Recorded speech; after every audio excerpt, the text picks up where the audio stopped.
sports organizations, right? It's interesting, not sort of ho-hum, right?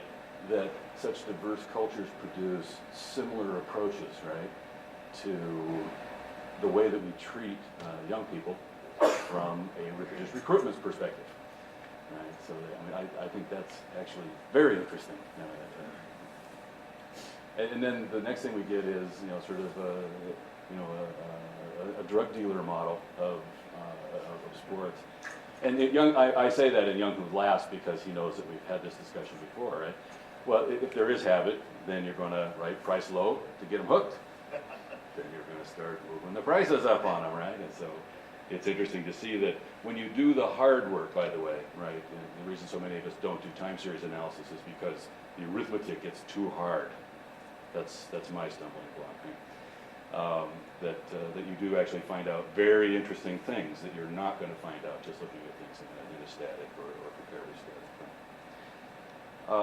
In 2000, I was asked to write a paper about the differences between European sports and American sports, and I dutifully did the job.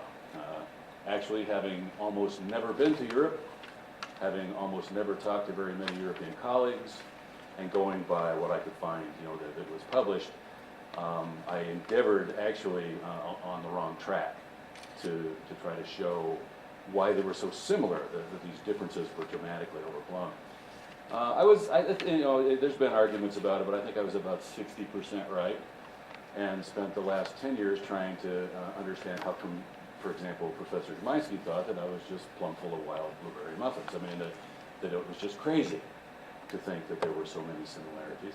And I came to grips with the fact that, yeah, I was wrong about 40% of the time.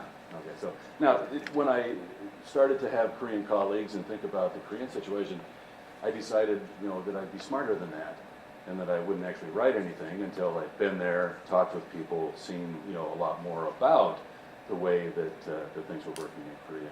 And at least my thought process is much the better for having done so. And that's why I like this, this quote from Samuel Clemens. If you don't go, if you don't see, you don't really get a feel, okay?